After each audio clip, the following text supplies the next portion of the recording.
Allez, je tire 200.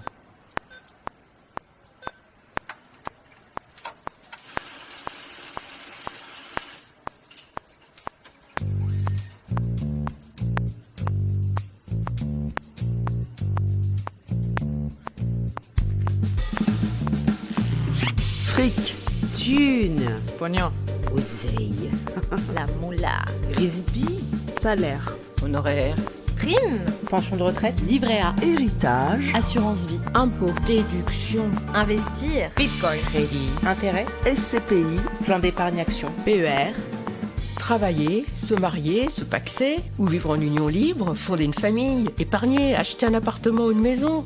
Autant d'étapes de la vie, mais aussi trop souvent d'occasions de s'appauvrir, voire de se faire avoir pour les femmes mal informées. Mais il n'est jamais trop tard pour se poser les bonnes questions sur sa situation financière et sur son patrimoine actuel ou à venir. Et tant qu'il en est encore temps, mettre en place des stratégies d'épargne et d'investissement pour éviter de se réveiller un jour complètement fauché, voire spolié. Bien sûr, l'argent concerne les hommes comme les femmes. Mais dans ce podcast, nous allons poser un regard spécifique de femmes, de mères, de filles sur l'argent. On ne vous racontera pas pour la énième fois l'histoire de l'émancipation économique des femmes. Vous avez déjà lu partout que les femmes ont attendu 1965 pour avoir le droit d'avoir un chéquier à leur nom. En revanche, si ce que vous raconte votre banquier vous paraît obscur, complexe, ce podcast est fait pour vous. On ne vous conseillera jamais d'acheter tel ou tel produit financier. On ne vous promettra pas non plus que vous pourrez prendre votre retraite à 35 ans fortune faite, mais nous vous aiderons à peser le pour et le contre avant de prendre une décision qui engage vos sous.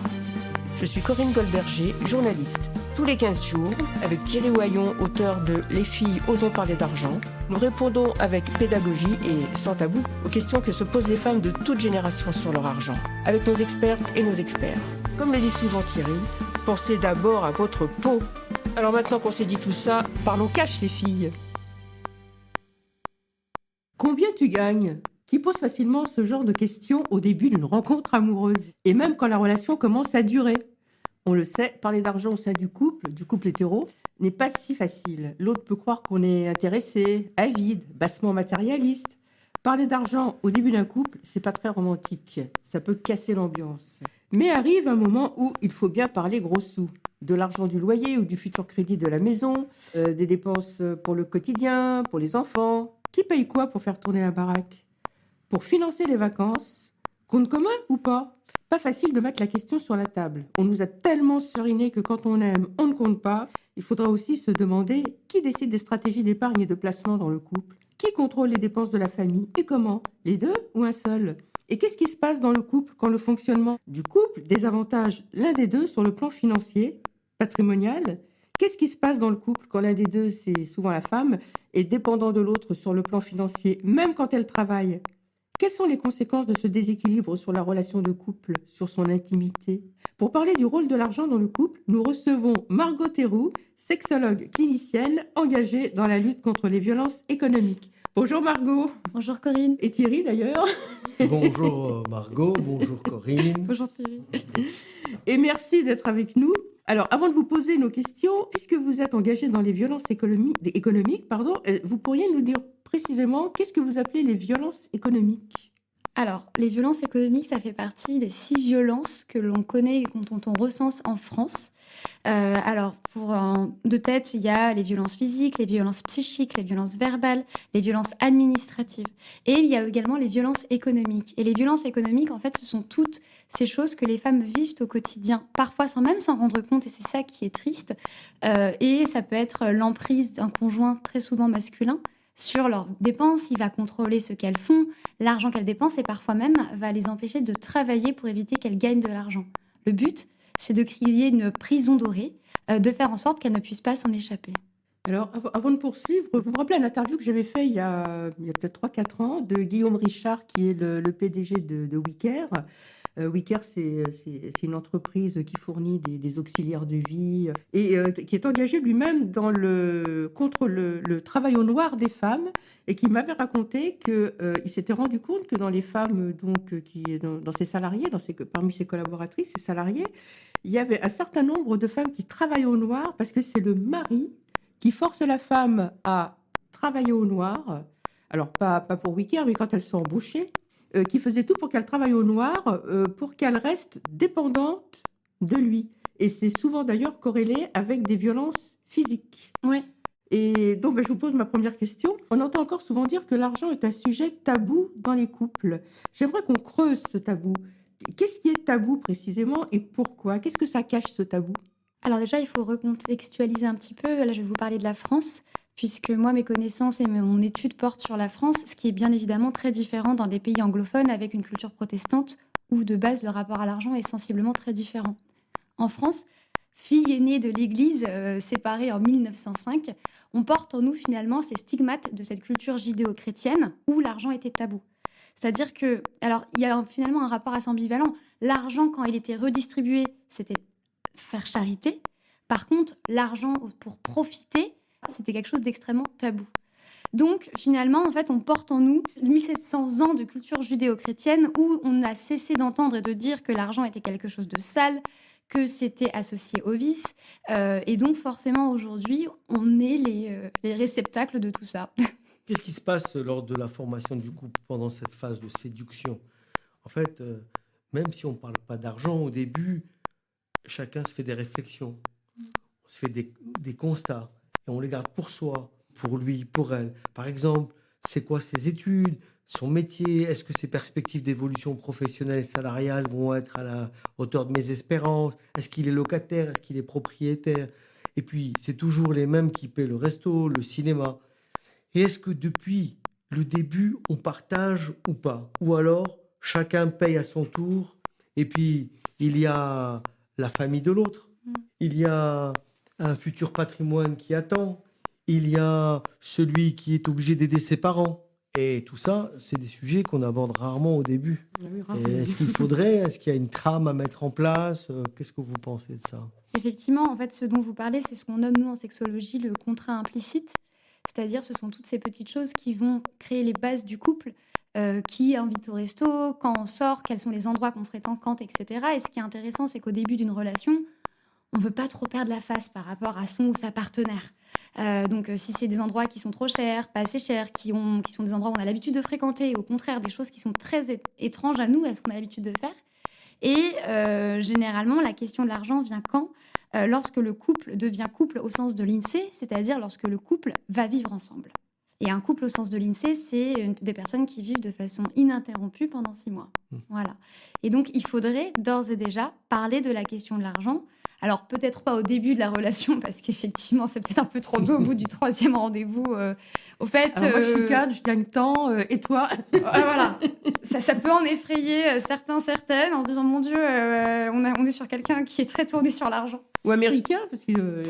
Mais pour notre culture, les Américains ont pour notre culture, c'est même presque inélégant. Ah, mais exactement, ça revient à ce qu'on disait tout à l'heure, la question du tabou et l'héritage de notre culture judéo-chrétienne, ouais, tout à fait. Alors qu'aux États-Unis, c'est une question qu'on pose comme « qu'est-ce que tu as mangé ?» Donc, effectivement, il faudrait, à partir du moment où le couple devient couple au sens de l'INSEE, qu'il y ait une conversation sérieuse autour des dépenses, du temps passé, et en fait, finalement, toutes ces petites choses du quotidien dont on ne prend même plus la peine de regarder après. Alors, je pensais encore au début de la relation, là, en vous écoutant. Et quand on est dans la période un peu de drague, de séduction, mais qu'on est au chômage, voire en fin de droit, pour les femmes comme pour les hommes, c'est compliqué.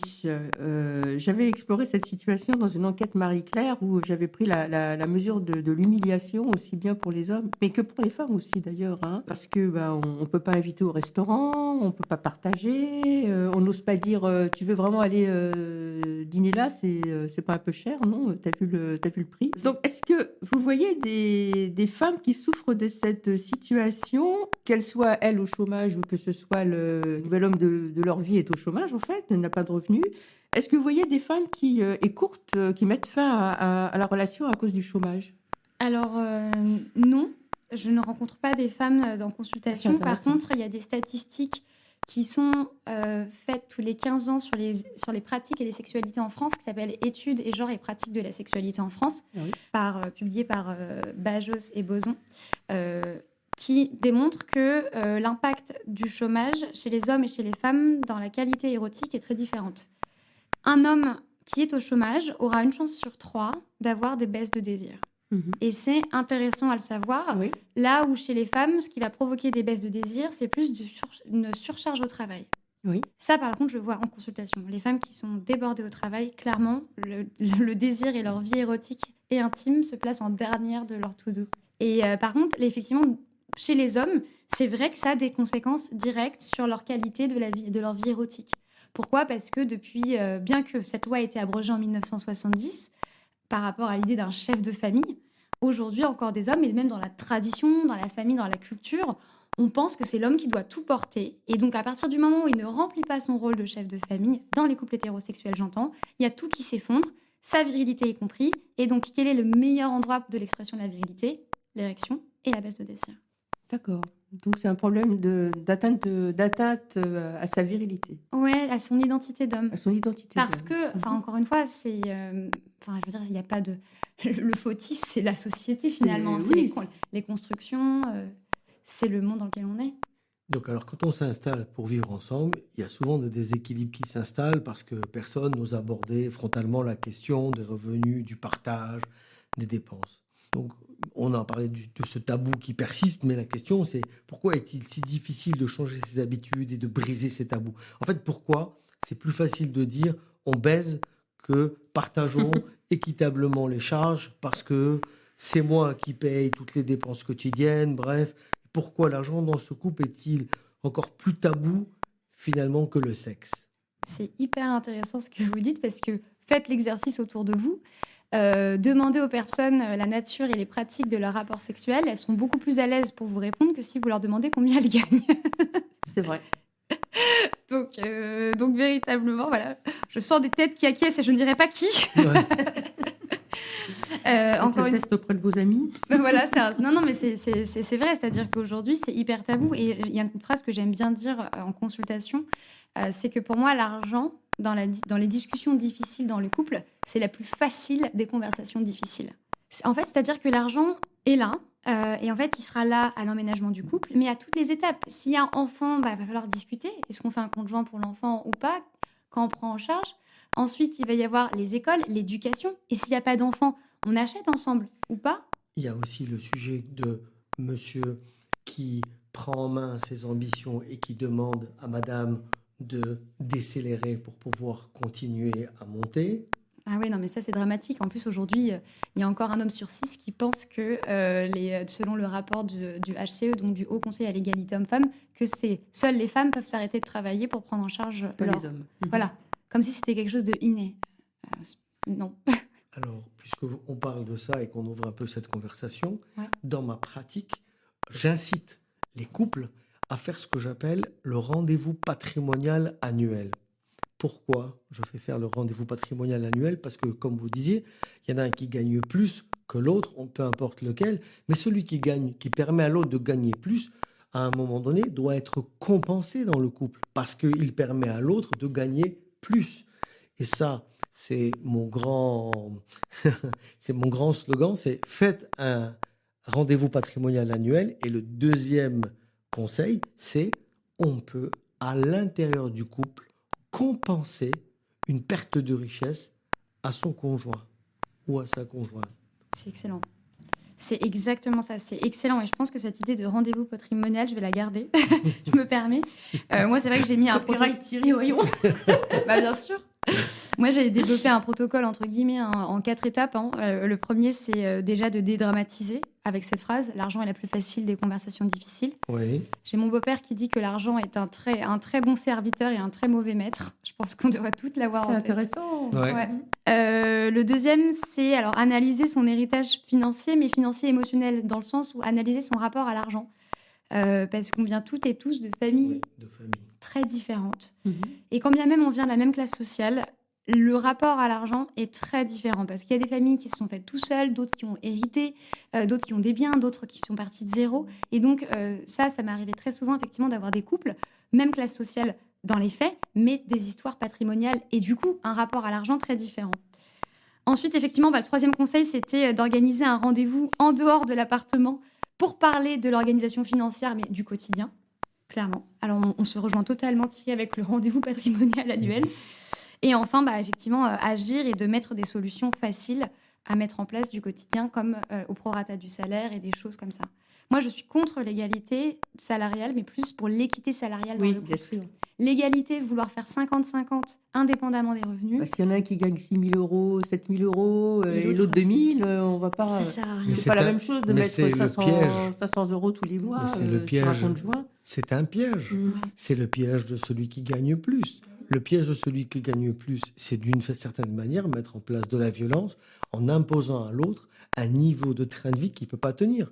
Moralité, celui des deux qui gagne très bien sa vie a la place pour faire de l'épargne. Celui des deux qui gagne moins bien sa vie n'a plus de place pour faire de l'épargne. Et donc, on est dans une situation où il y en a un qui passe son temps à se bagarrer pour fonctionner économiquement et l'autre, en fait, qui vit dans l'opulence. C'est ça. Après, il y a Et le qui- sujet voilà. des impôts Il y en a un derrière qui tout ça. s'appauvrit. Voilà. Il y en Exactement. a un, souvent une d'ailleurs, qui Une, oui. s'appauvrit. D'ailleurs, il y a Ouais, des mais- statistiques sur la situation financière des femmes après divorce. C'est une catastrophe. Ouais. Il y en a 20% qui perdent en termes de niveau de vie. Et je crois, quand on regarde au niveau des familles monoparentales, Oui. les familles les plus précaires en France, c'est les familles monoparentales gérées par les femmes. Oui, ça c'est clair. Par contre, la baisse du train de vie après un divorce, les chiffres sont phénoménaux. En tout cas, moi, Ouais. je le vois ici, parce qu'en fait, elles ont perdu leur employabilité, parce qu'elles ont permis de faire à leurs compagnons une expat, et elles ont baissé en rythme de boulot, donc forcément, elles se retrouvent avec une employabilité amoindrie. Ensuite, quand elles reviennent sur le marché du travail, elles sont plus toutes jeunes, malheureusement. Elles ont fait leurs enfants, mais elles sont plus toutes jeunes. Et là, encore une fois, elles se heurtent à une société qui considère qu'elles sont beaucoup trop âgées pour faire des métiers dont elles ont besoin, parce qu'elles ont besoin de travailler. La double peine, quoi. Il y a les pertes directes et les pertes indirectes. Et c'est vrai que des pertes indirectes, on n'en parle pas de l'employabilité sur le marché. C'est pas quantifié, ça devrait l'être. Attention, je vais être désagréable. Bon sujet à moi, ici, c'est très souvent de parler de la délinquance de l'intime. La délinquance de l'intime. La délinquance de l'intime, c'est quand vous avez dans un couple un des deux qui sciemment est organisé de manière prématurée à faire en sorte que financièrement, et on en parlait tout à l'heure, son compagnon ou sa compagnon soit précaire d'un point de vue économique et social, de sorte de maintenir comme ça une espèce de pression, De dépendance. de dépendance, de pression, et qui fait que finalement, celui des deux qui est moins équipé financièrement, le jour où cette personne sort du couple, c'est une catastrophe. Mais ça, ici, je le rencontre très souvent chez des grands cadres, des cadres moyens, des cadres sub, et ainsi de suite. Voilà. Vous le voyez, vous, dans votre pratique En fait, Thierry parle de violence économique. Et on a toujours tendance à avoir une approche très misérabiliste, un peu droitarde de la violence économique en disant c'est forcément les CSP- ou les classes populaires. Alors qu'en fait, la violence économique, c'est la violence. Ça concerne tout le monde. Dans l'enquête que j'ai faite, j'ai interrogé des femmes qui gagnaient 1 500 euros par mois et des femmes qui en gagnaient 15 000 euros. Et en fait, finalement, la violence, elle est partout. Et donc, effectivement, il est temps d'arrêter d'avoir cette approche, ce regard un peu misérabiliste en disant « Oh, ça concerne que certains types de personnes ». C'est faux. Et justement, c'est parce qu'il y a un tel stigmate autour de cette violence que les femmes n'osent pas en parler. Et je suis hyper contente, bien que très attristée, qu'elles en parlent et qu'elles se sentent en confiance pour en parler ici. Elles en parlent, malheureusement, pas assez souvent, et malheureusement, bien souvent, trop tard. Ah oui. Puisque, en fait, dans mes activités ici, j'aide des femmes dans des process de divorce, ou bien elles viennent me voir parce qu'elles ne comprennent pas très très bien comment se fait-il que... En fait, il y a des incohérences financières à la maison, elles perdent le pied, elles ne comprennent pas. Et en fait, monsieur ou madame, dans un chemin d'expat, a laissé des comptes à droite et à gauche. Et en fait, il ou elle va expliquer que finalement, on n'a pas autant d'argent que ça. La réalité, c'est qu'il y a de l'argent, oui, mais planqué à droite et à gauche. Voilà. Voilà. Ça, c'est une violence économique. Et avant d'en parler, il faut d'abord en prendre conscience. Et cette prise de conscience, elle peut être longue. Et j'en viens d'ailleurs à ma question à propos de prise de conscience. Je me demandais si les jeunes femmes prennent plus conscience que les générations d'avant, que les inégalités entre les femmes et les hommes vont bien au-delà des inégalités de salaire. Parce qu'on parle souvent, quand on parle de l'argent des femmes, on parle des inégalités salariales. et que ces inégalités, donc, elles touchent le partage des dépenses, les investissements du couple, la constitution du patrimoine. Alors, on voit de plus en plus de livres sur la question, hein. On a parlé tout à l'heure des livres de Thierry, et là encore, tout récemment est sorti ce livre formidable aussi, Une citoyenne. Et bientôt le livre de Margot. Ouais, et puis le livre d'une de mes amies, effectivement, aussi, qui s'appelle Les super pouvoirs, avoir des super pouvoirs financiers. Ouais, c'est une tendance. Voilà, il y a une grosse tendance en ce moment, en tout cas une petite tendance, une petite musique autour de l'argent des femmes. Alors du coup, j'aime pas dire du coup, mais je le dis quand même, est-ce qu'on parle plus de l'argent du couple dans le couple grâce à cette tendance? Alors, je vais donner un avis qui est totalement subjectif et qui n'est en aucun cas nourri de quelconque statistique. Je pense sincèrement que ça reste quand même encore quelque chose Ah oui, de tout de très même. élitiste. Oui. J'ai la chance de grandir, d'évoluer. Je me considère comme féministe, d'être entourée, d'avoir des lectures, des endroits pour discuter. On enregistre sur Paris, donc je suis parisienne qui plus est, histoire d'eux. Et je pense encore une fois que c'est quelque chose qui est très élitiste, dans le sens où il y a une réflexion, il faut quand même déjà s'intéresser à la question des inégalités femmes-hommes, donc avoir un tout petit peu un pied dans ce qu'on appelle le féminisme, hein, c'est vraiment purement œuvrer pour l'égalité entre les hommes et les femmes.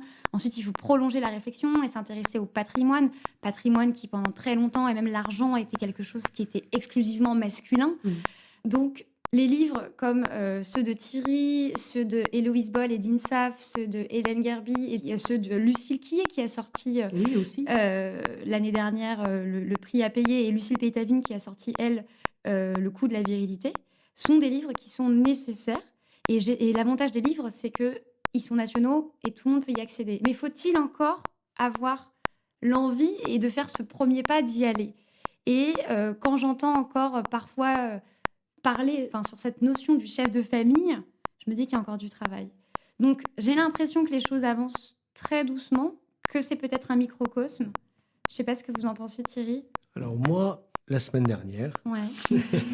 je reçois une dame très très bien éduquée, qui est une patronne d'un département d'une société de services et qui fait des chiffres extraordinaires, à qui je pose la question, parce qu'elle arrive chez nous, mais combien gagnez-vous? Ben, je ne sais pas. Ah, très bien. Bon, la maison que vous avez achetée, combien? Je ne sais pas. Et combien gagne votre mari? Bon, alors ça, je sais encore moins. Et finalement, donc je lui ai demandé, je lui ai écrit un mail avec des questions. Je lui ai dit, voilà, répondez-moi ça. On parle ici d'une dame de 45 ans. Et donc, quand vous dites qu'il y a de la littérature, qu'il y a un mouvement, il y a des journaux qui parlent des femmes, d'argent, je continue à dire malheureusement qu'il y a encore trop de femmes qui ne sont absolument pas concernées par ça. Alors on pourrait dire, ah oui, mais si elle ne travaillait pas, on pourrait dire, ah c'est un alibi parce qu'elle ne travaille pas, donc elle a pas de flux économique. Ben non, aujourd'hui on remarque qu'il y a des femmes qui travaillent, qui ont des responsabilités économiques et sociales dans des entreprises où je présume qu'elles doivent tomber des tableurs Excel sur les provisions de vente et ainsi de suite, les marges et ainsi de suite, mais qui, quand arrive le moment de parler de leurs finances personnelles, comment on peut dire, il y a une espèce de... on ne peut pas dire qu'il y a un rejet, il y a une espèce de distance. Une distance, il y a une distance. Voilà, il y a une espèce de déconnexion. déconnexion. Parce que c'est le mari qui s'occupe de tout. Parce que dans le cas de cette dame, elle a un mari qui gagne un tiers de moins qu'elle et qui est propriétaire de la maison à 60% et elle à 40%. Ah ben oui, bonne grimace. Je grimace, oui. Et ben voilà. Donc on arrive comme ça à des situations aberrantes avec des gens de très bonne éducation qui sont dans la vie économique et qui pourtant font un blocage, voilà, une espèce de barrage psychologique qu'ils instaurent parce que ce sujet n'est pas un sujet, voilà. Mais ça ne me surprend pas, c'est exactement ça. C'est encore faut-il avoir ce premier pas. Mais quand on sait que les filles abandonnent très vite les maths, qu'il n'y a pas d'éducation financière, qu'il y a des statistiques qui montrent que dans une même famille, un petit garçon reçoit plus d'argent de poche qu'une petite fille, en fait, ça commence par là, quoi. En fait, les petites filles ne s'autorisent pas à penser chiffres parce qu'on leur dit que c'est des littéraires ou elles doivent faire de la créativité. Mais quelle bêtise! Quand dans une famille, le père ne gâte pas plus son fils que sa fille. Ils ne sont pas 15 enfants, ils sont 2 enfants. La fille reçoit tout le temps la moitié de son frère. Bah, c'est ça, c'est Sybille Golec C'est fou. et Céline Bessières qui ont Oui, écrit c'est ça. un livre, Le genre du capital, où il est démontré effectivement, statistiquement, que les garçons, les hommes à ce niveau-là, lors d'une succession, gagnent plus que les filles. C'est exactement l'histoire que tu nous racontais tout à l'heure. C'est le dossier sur lequel je suis. Un frère et une sœur. Le frère est gâté parce qu'il est gâté. Et la sœur, à qui on est censé donner en compensation pour son frère, on lui explique qu'on lui a prêté. Ah là là, ça m'énerve. Ça m'énerve déjà. Alors, en France, on pense souvent que quand on s'aime, on compte pas, et que ce qui est à toi est à moi, et réciproquement. Donc ça, c'est quand on C'est est ce qu'on entend. bucolique à 2000%. Mais de plus en plus de couples choisissent la séparation de biens. Et en même temps, c'est pas facile à dire quand on veut se marier, de dire bon, ma chérie, on va se marier. Bon, je te propose un régime de la séparation. Toi, tu gardes ce qui est à toi, et moi, je garde ce qui est à moi. Enfin, surtout moi qui garde tout. Et en cas de divorce, je veux pas partager. Et est-ce que vous voyez des femmes qui souffrent du déséquilibre dans le couple à cause du régime matrimonial, quel qu'il soit, hein, par exemple, quand elles doivent donner un coup de main à leur mari, par exemple, pour rembourser des dettes? Alors, je vais vous raconter une histoire un peu personnelle. Nous sommes toutes oui. Attention, on rentre dans l'intime. J'en parle très rarement de mon intimité, mais là, il faut que je vous raconte, ça va vous faire rire ou pas. Je suis mariée en couple hétérosexuel avec donc un homme et nous avons décidé, quand nous nous sommes mariés, de faire de la séparation de biens. Parce que Tout va bien jusque-là. tout va bien jusque-là, pour la simple et bonne raison que je suis sexologue, il est entrepreneur. J'ai les connaissances du couple, et surtout quand ça va pas bien. Et lui, il a son patrimoine, moi aussi j'ai mon patrimoine en tant qu'entrepreneur également. Bref, on a décidé ça, mais comme si on disait ce soir on mange une pizza, quoi. On fait voilà. Un couple sur deux finit en divorce. On s'est dit, lors de la séparation, si un jour il y a une séparation, je ne veux pas gérer la partie financière, je veux juste gérer mon deuil de couple. On a d'autres amis qui vont se marier. Ils nous demandent des conseils sur ce qu'on a fait, l'organisation, etc. Et vient la question du contrat. Et là, j'ai cette phrase, mais je me souviendrai toute ma vie de mon amie que j'aime, hein, mais franchement là-dessus, elle n'a pas assuré. Elle m'a regardée dans les yeux, elle m'a dit « Oh, mais moi Margot, je pourrais jamais faire ça. » Et je lui dis « Faire quoi ? Faire une séparation de biens ? Je l'aime trop. » Ça n'a rien à voir. Et là, grand moment de solitude dans la soirée. Mon mari et moi, on sait pas trop où se mettre. Le mari de mon ami la regarde en soutien. Bah oui, non, on s'aime trop. Et en fait, j'ai regardé, je lui ai dit, mais attendez, je vous parle de deux choses différentes. C'est pas parce qu'on prépare son héritage, c'est pas parce qu'on prépare ses funérailles qu'on va se faire écraser demain. Absolument. Et est-ce que finalement, anticiper, c'est pas une preuve qu'on tient finalement à l'autre en disant, bah écoute, comme ça, quand on se sépare, on aura juste à gérer nos deuils Bien sûr. relationnels et pas à gérer et à se prendre la tête et voilà. Alors moi, j'ai une autre vision de ça, Ah bah, ça m'intéresse. un peu plus romantique. Oh, j'écoute. Alors je Nous dis... sommes toutes oui, bis, là, Thierry. Révélation. Moi, je dis, c'est bien de faire un contrat de séparation de biens, mais alors il faut créer un troisième membre dans le patrimoine. Il y a le patrimoine de A et le patrimoine de B, et Ouais. il faut créer un troisième patrimoine, c'est un patrimoine commun. Ouais. Parce qu'à partir du moment où on va commencer à gagner sa vie, il est quasiment impossible. Il y a Anne-Cécile Serfati là, qui a écrit un bouquin sur les doubles carrières, Oui. et ainsi de suite. Mhm. Bon, j'ai lu ce livre. Pour moi, il est intéressant. Mais enfin, ces gens qui vivent avec des doubles carrières, c'est... Bon, bref. Donc, ce que je veux dire par là, c'est que rien n'empêche de faire un contrat de séparation de biens. Mais à partir du moment où on est marié, et le premier jour où on est marié, alors on doit se concentrer à fabriquer un patrimoine commun. De sorte que dans ça, on va gérer un peu les inégalités. Parce que, je prends un exemple, vous Oui. avez une activité magnifiquement intellectuelle et peu rémunératrice, mais à côté de ça, vous participez à la vie, vous occupez de la famille. D'un autre côté, votre mari a une entreprise qui est particulièrement rémunératrice, elle, qui est beaucoup moins, une activité beaucoup plus commerciale. Et donc, il est important qu'à partir de ce moment-là, au lieu d'enrichir, si vous voulez, le patrimoine de A et le patrimoine de B, okay, on vienne ici compenser pendant la durée du mariage le C. Mm. Voilà, et on peut l'organiser de sorte de le partager si on a à l'esprit des Parisiens avec et des statistiques de divorce en permanence. en tête. Désolée, des formations. Non, mais c'est totalement ce qu'on a fait. Hein. On a acheté notre appartement à deux et puis lui, il a fait ses investissements, moi, je fais les miens. Et puis finalement, ça rebondit. C'est marrant parce que comme quoi, la gestion de patrimoine et le couple, c'est assez proche. En sexologie, et j'imagine que vous l'avez entendu aussi, on dit que 1 plus 1, ça fait 3. Oui. Il y a l'identité de soi, l'identité de l'autre et l'identité du couple. Et ça rejoint totalement. L'identité du couple va être nourrie par les investissements. Plus 1 égale 3. Voilà, on est d'accord. C'est beau. Alors, donc, je reviens à la prise de conscience. Oui, pardon. Je voudrais qu'on parle de ce qui se passe chez une femme quand, enfin, elle ouvre les yeux sur les inégalités dans son couple, sur sa dépendance à son conjoint. Par exemple, elle constate qu'elle ne fait pas la carrière qu'elle aurait pu faire parce qu'en fait, elle gère l'essentiel du travail domestique et l'éducation des enfants. Ou alors, comme tu disais tout à l'heure, l'expatriation, les expats. Elle a suivi son mari et elle n'a pas trouvé de boulot sur place. Ou alors, elle Elle n'a nourrit... pas le droit de travailler sur place. Et elle n'a pas le droit Souvent, aussi elle va dans de des pays où travailler elles de n'ont pas toute le droit. façon, bien sûr. Ou alors elle nourrit de plus en plus un ressentiment secret parce qu'elle paye toutes les dépenses du quotidien, ce qui fait beaucoup, ce qui peut faire beaucoup quand il y a des enfants. Tandis que monsieur, il paye le remboursement du crédit et pendant ce temps-là, pendant qu'elle s'appauvrit et qu'elle finit par s'en rendre compte, monsieur se constitue un patrimoine.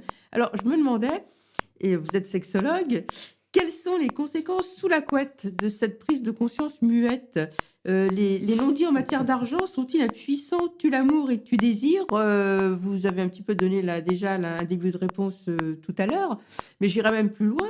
Est-ce que quand, par exemple, une femme gagne beaucoup moins que son mari, voire ne travaille pas, est-ce qu'elle se force à accepter un acte sexuel ou des actes sexuels parce que finalement, c'est lui qui paye, c'est lui qui gagne le plus ? Et est-ce qu'il y a un sentiment même de prostitution quand on se force à avoir des relations sexuelles parce que l'autre gagne plus, c'est lui qui fait bouillir la marmite? Alors, je ne dirais pas prostitution, C'est un peu dur. c'est dur. Par contre, il y a des statistiques, toujours les mêmes, en sexologie, qui ont été faites par le fameux livre dont je vous mentionnais tout à l'heure, Enquête sur la sexualité en France, qui a une édition qui sort tous les 15 ans, donc la dernière date de 2008, donc on l'attend avec impatience. Oui, vivement. Qui montre, Les chiffres. en fait, il y a des chiffres qui montrent que plus une femme est diplômée, et plus elle va s'autoriser à dire non dans les rapports sexuels. Il y a quelque chose là. Ouais, c'est ce qu'on appelle en sexologie un biais de consentement. Donc, son corps dit oui, elle dit oui, mais il y a une espèce de forme de redevabilité inconsciente qui fait que... Je vais essayer de vous retrouver les statistiques. Est-ce que vous pouvez me dire ça? Parce que ce sujet m'intéresse beaucoup. De redevabilité inconsciente, c'est... Ouais. Elles se sentent débitrices. Elles se Elles ont sentent... une dette. C'est une forme de soumission indirecte, alors? Oui, tout à fait. Voilà, plus une femme va être diplômée et plus elle va s'autoriser à dire non.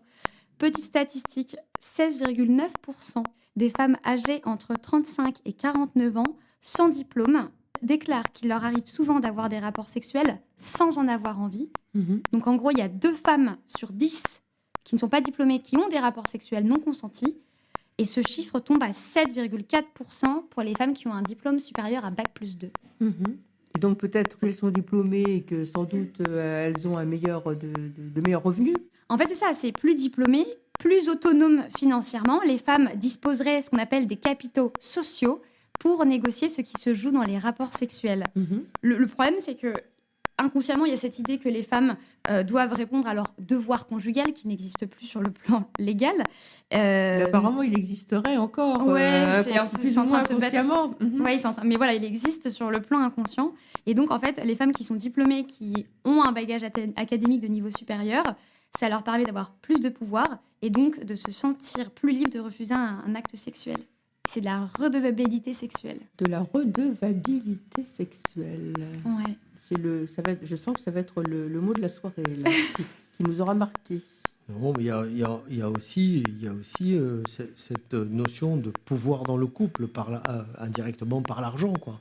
Donc, je suis la machine à sous du couple, et par conséquent, j'impose un peu mes règles et mes lois, et par conséquent, je fais ce qu'on dit avec mon argent, et par conséquent, j'établis les règles, et par conséquent, je prends pour moi la meilleure part, et je te laisse pour toi, comment dirais-je, une espèce de budget de gestion quotidienne, quoi. Argent de poche. Un argent de poche, voilà. une espèce de sous-budget. Ouais, c'est ça. Bah, pendant très longtemps, le salaire des femmes était considéré, même dans les médias, quand on regarde dans les archives de l'INA, comme un salaire d'appoint. Oui, cette expression, le salaire d'appoint. Le salaire d'appoint, Il y avait une expression qui disait quand ma femme arrête de travailler, finalement, ça revient au même que quand je paye moins d'impôts. Aussi. Il y avait des expressions comme ça qui étaient terribles. Bon, bref. C'est dramatique. On entend bien les camions, là. On voit qu'on est en plein cœur de Paris et du 11e arrondissement. Alors, je voudrais maintenant qu'on parle, puisqu'on parle de ces... On a beaucoup parlé des hommes, parce qu'on a fait la différence. Mais maintenant, je voudrais qu'on parle des femmes qui gagnent plus que leur mari. Et en fait, dans ma vie professionnelle, j'en ai rencontré énormément. Voilà. Ouais. Elles représentent un quart des femmes en couple, selon une étude INSEE. Je ne suis pas d'accord là-dessus. Je pense qu'aujourd'hui, dans les femmes qui sont diplômées, probablement, il y a un bon 45-50% des femmes qui gagnent plus que leur mari. Okay, on a souvent entendu parler des hommes qui ne supportent pas que leur femme gagne plus que c'est dévirilisant, enfin un vrai cliché. Vous, Margot, qu'est-ce que vous constatez? Comment se passe la vie amoureuse et sexuelle des couples dans lesquels madame gagne plus d'argent? Et après, moi, je vous parlerai d'un des aspects de ces couples-là extraordinaires. Ah, une étude en vrai. Je rebondis sur la question de Thierry, parce que la question pour moi, c'est est-ce que c'est celle ou celui qui gagne le plus qui a le pouvoir? Et donc, est-ce que c'est la femme qui a le pouvoir si elle gagne, qui a le pouvoir dans le couple hétéro? Non, pas du tout. C'est ça le truc extraordinaire.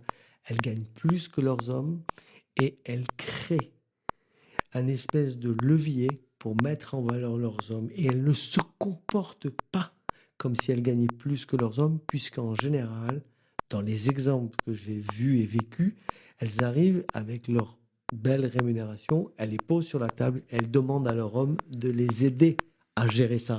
Parce qu'elles ont encore la charge mentale de la maison. Parce qu'il ne faut pas l'oublier, cette charge mentale. Par conséquent, dans les exemples que j'ai vus, elles demandaient à leurs hommes de les aider. Lui, dans les exemples que j'ai, bien sûr, allait acheter la grosse voiture pour aller au ski. Et après, il disait, le reste, ça ne m'intéresse pas. C'est ton argent, après tout, tu t'en occupes. Voilà. Margot, qu'est-ce que vous constatez dans ces couples où la femme gagne plus que son conjoint? Alors, ça tombe bien puisque c'était l'objet de ma recherche sur le plan érotique et sur le... Alors, globalement, je suis encore en train de travailler dessus, mais ce que je peux vous dire, c'est que j'ai interrogé une quarantaine de couples ou d'ex-couples, et dans 2 tiers des cas, ça s'est mal fini. La relation s'est terminée. Oui. Et en fait, il y a plusieurs expressions. Il y a de ce mal-être dans le couple, il va y avoir un climat de violence qui peut s'instaurer, il va y avoir du mal-être, il peut y avoir des baisses de désir, il va y avoir pas mal de choses. Mais là où je rejoins totalement Thierry sur un point, c'est notamment dans l'idée que les femmes qui gagnent plus, pour préserver l'image de leur mari, vont avoir tendance à en faire plus à la maison, histoire de pas trop les heurter dans le cliché stéréotypé de l'homme. Pour que monsieur garde sa virilité? Exactement. En fait, la virilité, c'est important que je la redéfinisse ici. La virilité, c'est une expression de la masculinité, expression la plus connue malheureusement, qui se compose du pouvoir, de l'argent et du sexe. Donc, vu qu'on est sur un triptyque, quand on retire l'argent, il reste le pouvoir et le sexe. Donc, qu'est-ce que va faire la femme? Soit elle va essayer de nourrir la sensation de pouvoir chez l'homme en faisant toujours plus à la maison, alors que lui, en fait, finalement... il bosse moins, forcément il fait moins d'horaires, mais pour autant il va pas toucher une seule fois le linge qui traîne dans la panière. Ou alors il va y avoir des hommes pour qui ça va influencer directement leur sexualité ou qui vont contrebalancer ce pouvoir par plus de violence. Mais c'est terrible ce que vous nous dites, parce qu'on n'en sort pas. Non, non vraiment, c'est triste. C'est triste, et finalement les seules fois où ça se passe bien, c'est quand il y a une forme d'éducation féministe. C'est-à-dire où finalement l'homme s'est construit sur autre chose que cette virilité, où son identité ne se constitue pas uniquement dans ce rôle de chef de famille, et ça peut être sur, je sais pas, sa sensibilité, son art, le sport, sur tout un tas de choses, mais pas sur ce triptyque de pouvoir, sexe, argent. Ah, donc là, vous nous redonnez de l'espoir, là. À chercher du côté des nouvelles générations, d'ailleurs, peut-être. Mais pas que, pas que. La preuve, Thierry, qui a écrit des livres sur l'argent des femmes.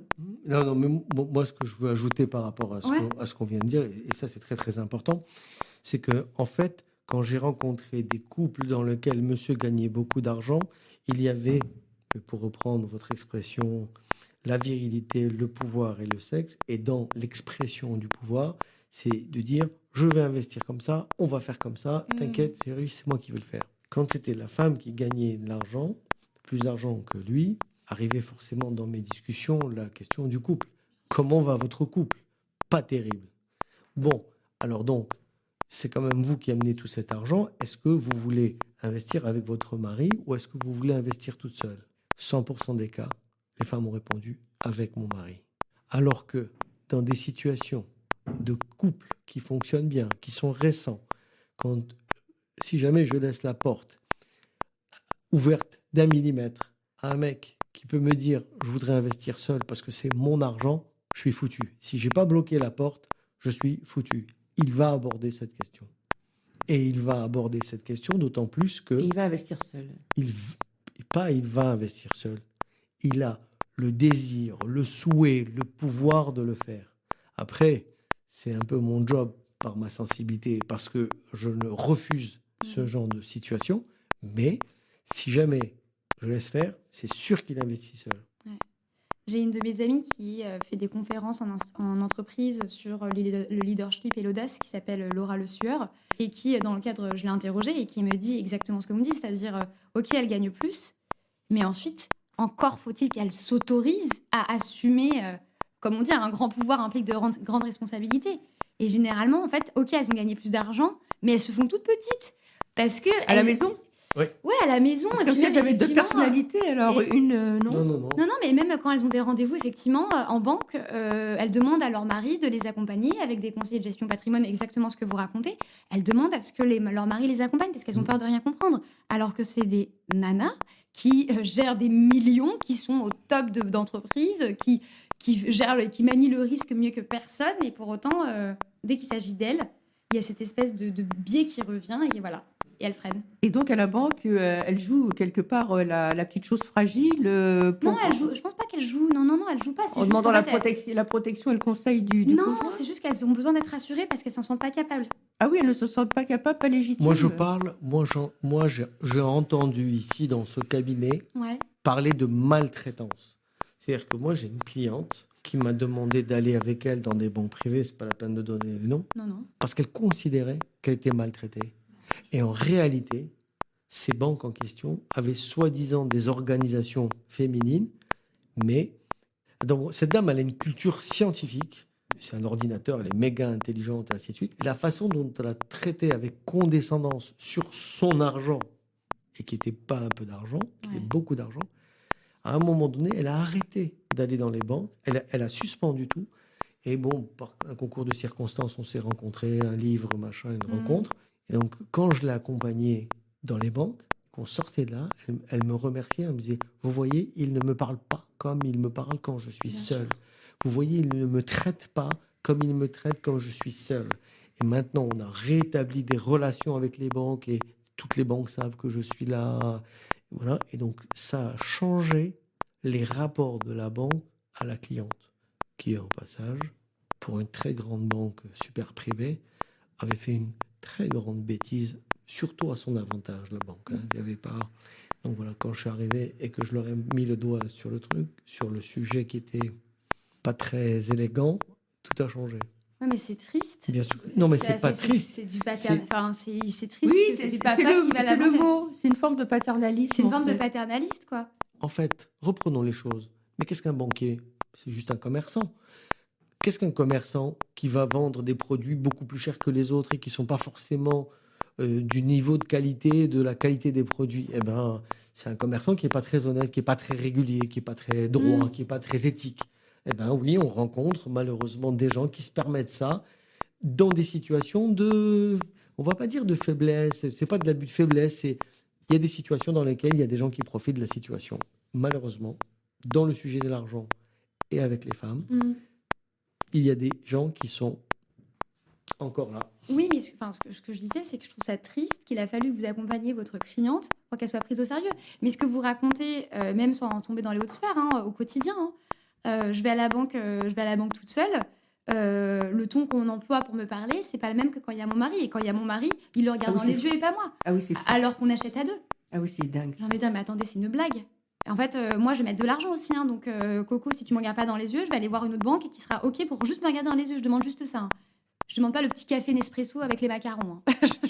Alors, dans un rendez-vous, c'est anecdotique, hein, je débarque, je dis, voici la cliente, moi, je viens juste l'accompagner. Et le banquier était penché sur moi comme si j'avais un décolleté. C'est ça. Et à un moment donné, je lui fais, attendez, s'il vous plaît, vous pouvez parler à ma cliente? Ma cliente me regarde, elle me dit, non, j'ai pas envie qu'il me parle. Je dis, on s'en va. On s'est levé, on est parti. Et elle a raison. Elle a raison. J'ai bien présenté la cliente, j'ai donné ma carte de visite de conseil en étant bien sûr que tout le monde comprend que je suis le conseil, mais on parlait d'homme à homme. Voilà, c'est ridicule. C'est ça. Voilà. C'est ça. Alors, pour revenir au couple, on a parlé du couple hétérosexuel. Je voulais savoir, Margot, d'après vos constats, est-ce que c'est pareil la relation du couple à l'argent dans les couples LGBT?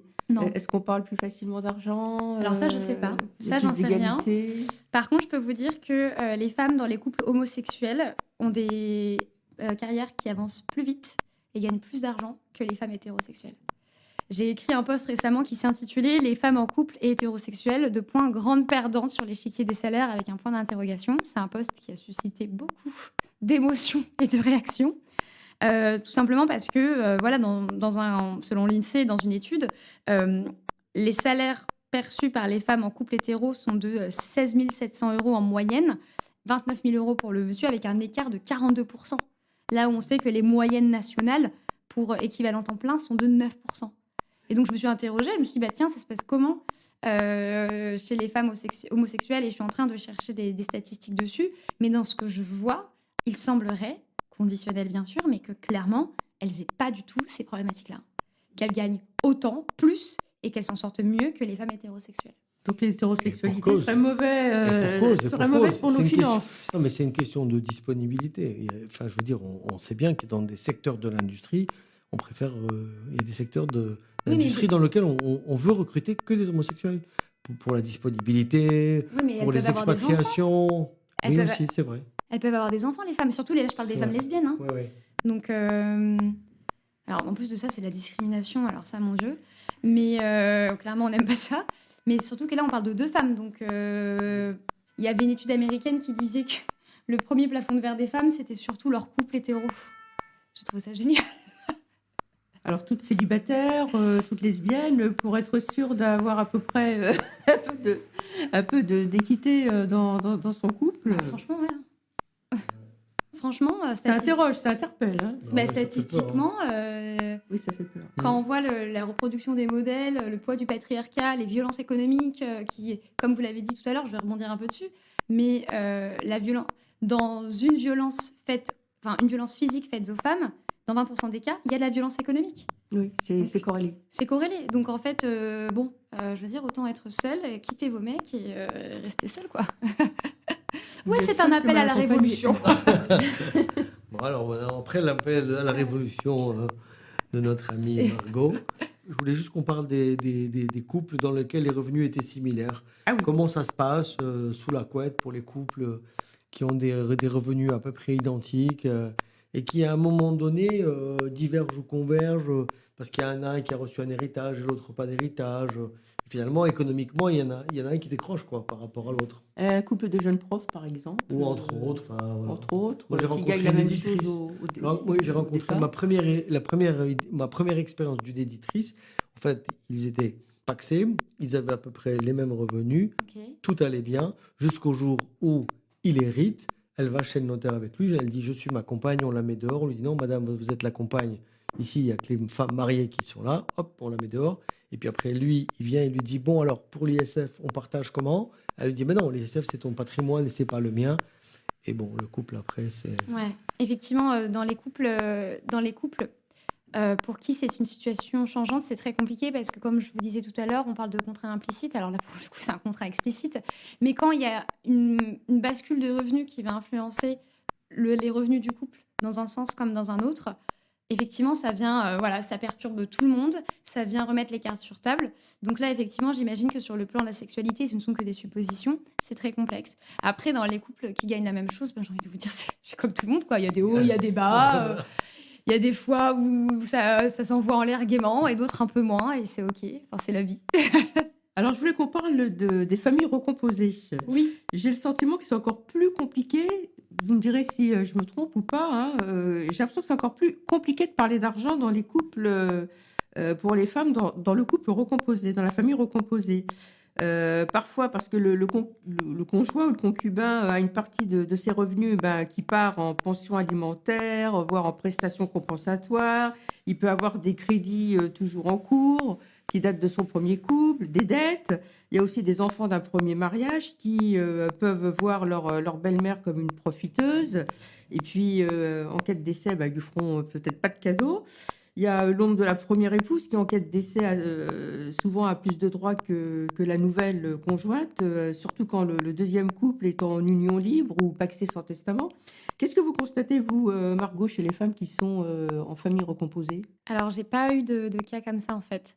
Je pense que c'est effectivement quelque chose de très tabou.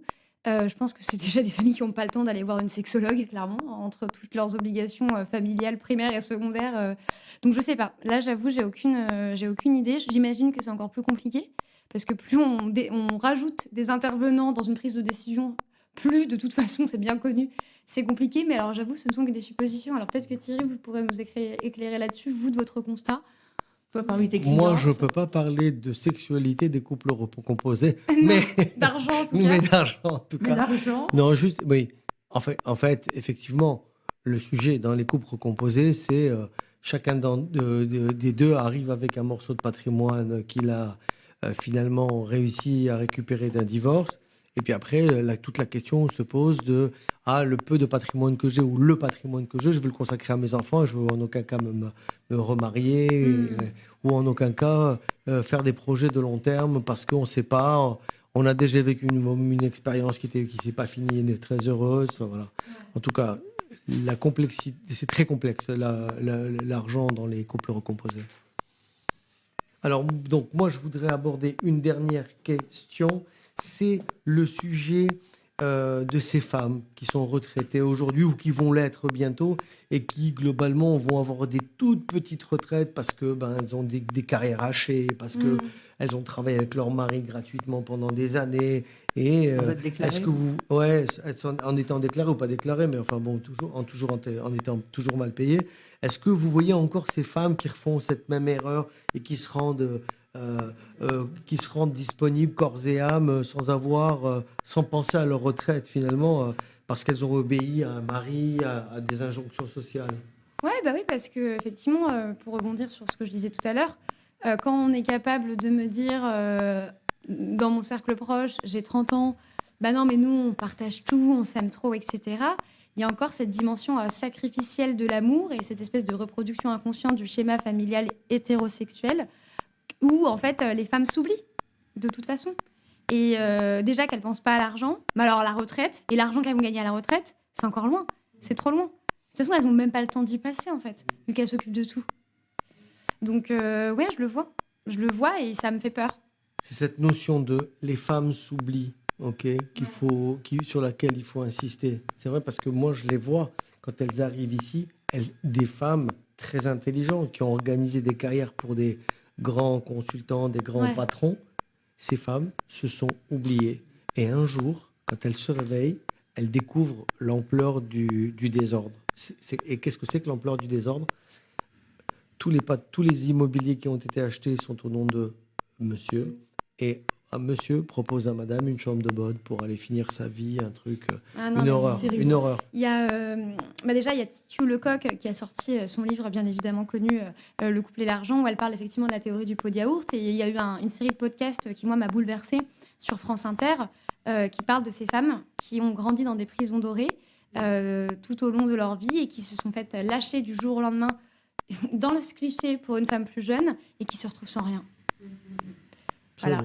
Vous nous rappelez peut-être rapidement ce que c'est que la théorie du pot de yaourt ? La théorie du pot de yaourt, c'est Titu Lecoq qui en parle et qui dit qu'en fait, le couple, pour un espèce de pseudo-équilibre financier, lui va prendre en charge les frais fixes, donc le paiement de l'appartement, les investissements. Maison. Voilà, les investissements.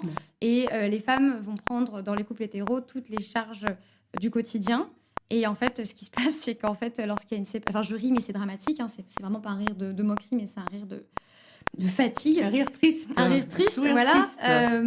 Lors d'une séparation, en fait, vu que tous les biens immobiliers sont au nom de monsieur et que madame, à part acheter des pots de yaourt, elle n'a rien fait. J'appelle ça la gestion financière optionnelle et la gestion financière obligatoire. Obligatoire parce que tous les soirs, à table, il faut qu'il y ait de quoi manger pour tout le monde. Donc, des Et pots de la yaourt. gestion optionnelle, c'est quand je fais des investissements, j'ai le temps de décider. Quand je paye des voyages, j'ai le temps de décider. La voiture, le ceci, le cela. Et donc, en fait, il y a des maris comme ça qui reprochent à leur femme d'être toujours dans l'urgence de dépenser de l'argent. En fait, elles ne dépensent rien d'autre que des pots de yaourt. Exactement. Eh bien, il faut que ça change. Il faut que ça change. Et c'est la fin de cet épisode sur le rôle de l'argent du couple et de son rôle sur son intimité, sa sexualité. Margot Théroux, merci d'avoir été avec nous tout au long de cet épisode. Avec plaisir, merci à vous. Merci.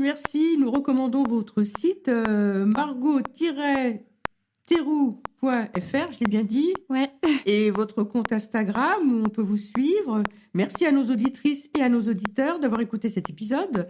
On espère que cet épisode vous a fait réfléchir sur votre fonctionnement de couple, qui vous a peut-être même ouvert les yeux et, qui sait, vous incitera peut-être à mettre les pieds dans le plat et à aborder enfin les questions qui fâchent.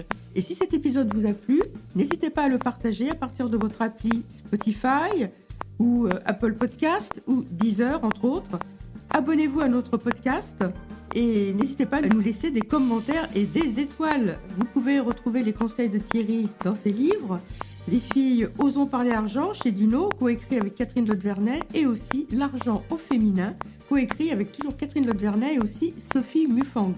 Vous pouvez également nous contacter via LinkedIn et par notre compte Instagram Argent Parlons Cash les filles. Et on vous dit à bientôt pour un nouvel épisode. À bientôt. Merci encore à tous les deux. Au revoir.